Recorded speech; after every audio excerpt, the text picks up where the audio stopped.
University of Gourbanga বিশ্ববিদ্যালয়ের অধীনে বিভিন্ন কলেজে যে সমস্ত শিক্ষার্থীরা সেকেন্ড সেমিস্টারে পড়াশুনো করছো, তোমাদের সেকেন্ড সেমিস্টারের সোশিওলজি মাইনর 2 পেপারের সম্পূর্ণ সাজেশন নিয়ে আজকের এই বিশেষ ভিডিও।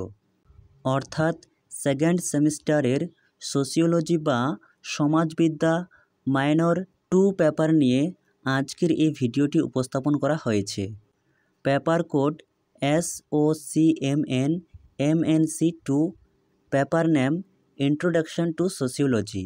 এই প্রসঙ্গে বলে রাখা ভালো, তোমরা অবশ্যই পেপার নামটি দেখে নেবে।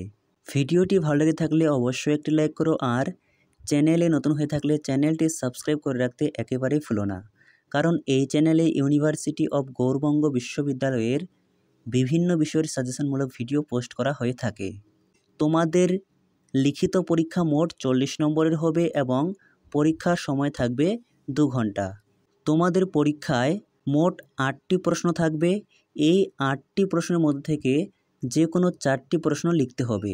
প্রত্যেকটি প্রশ্নের মান 10, অর্থাৎ 4 10 40। আজকের ভিডিওতে বলা প্রশ্নগুলি তুমি যদি এখন থেকে খুব ভালো করে রেডি করো, তাহলে পরীক্ষায় এখান থেকে সমস্ত প্রশ্ন কমন পেয়ে যাবে। তাহলে শুরু করা যাক আজকের ভিডিওর মূল আলোচ্য বিষয়। মান 10।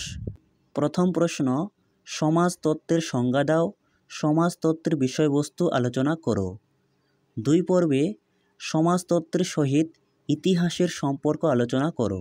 অথবা প্রশ্নটি অন্যভাবে আসতে পারে, সমাজতত্ত্বের সঙ্গে ইতিহাসের সম্পর্ক আলোচনা করো।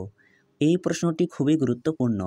যে প্রশ্নগুলির পাশে তোমরা 5টি স্টার মার্ক দেখতে পাচ্ছ, সেই প্রশ্নগুলি তোমাদের পরীক্ষায় আসার মতো। আর যে প্রশ্নগুলির পাশে তোমরা 3টি বা 2টি স্টার চিহ্ন দেখতে পাবে, সেই প্রশ্নগুলিও তোমাদের রেডি করতে হবে। 3 নম্বর, সম্প্রদায় বলতে কি বোঝো, সম্প্রদায়ের সহিত সংঘের পার্থক্য আলোচনা করো। অথবা সম্প্রদায়ের সংজ্ঞা দাও, সম্প্রদায় ও সমিতির মধ্যে পার্থক্য করো। অর্থাৎ difference between community and association. Community বলতে সম্প্রদায় এবং অ্যাসোসিয়েশন বলতে সংঘ বা সমিতি। 4, সামাজিক নীতি ও মূল্যবোধ সম্পর্কে আলোচনা করো। 5 পর্বে সামাজিক প্রতিষ্ঠান কি, সামাজিক প্রতিষ্ঠানের বৈশিষ্ট্য সম্পর্কে একটি টীকা লেখো। এ প্রসঙ্গে তোমাদের বলে রাখা ভালো, প্রয়োজনে তোমরা আজকের ভিডিওতে বলা প্রশ্নগুলি খাতায় লিখে নাও। 6 পর্বে সংস্কৃতির সংজ্ঞা দাও, সংস্কৃতি এবং সভ্যতার মধ্যে মৌলিক পার্থক্যগুলি কী কী তা লেখো। 7 পর্বে সামাজিক নিয়ন্ত্রণের বিধিবদ্ধ মাধ্যমগুলি আলোচনা করো।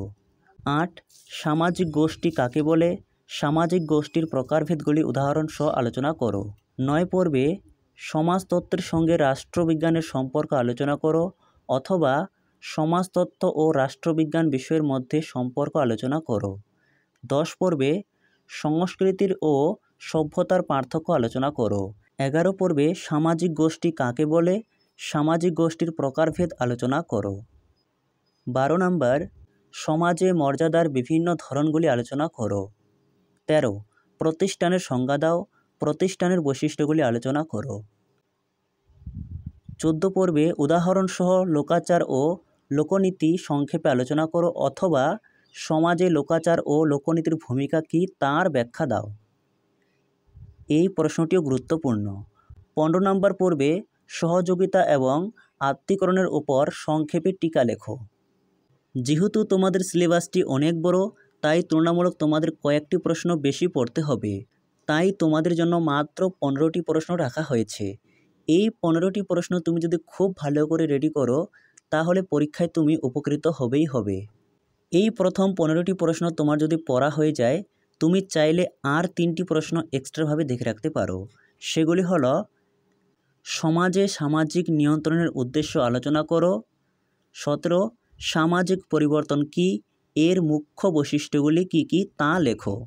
18 পর্বে সমাজতত্ত্ব কাকে বলে, সমাজতত্ত্ব ও সামাজিক নৃতত্ত্ব এর মধ্যে সম্পর্ক আলোচনা করো। বন্ধুরা, এই ছিল তোমাদের সম্পূর্ণ সাজেশনটি ভালো থাকলে অবশ্যই একটি লাইক করো, আর চ্যানেলটি সাবস্ক্রাইব করে রাখো। এছাড়াও তোমার কোন বিষয়ের সাজেশনমূলক ভিডিও প্রয়োজন তা নিচে কমেন্টে লিখে জানাতে একেবারেই ভুলো না।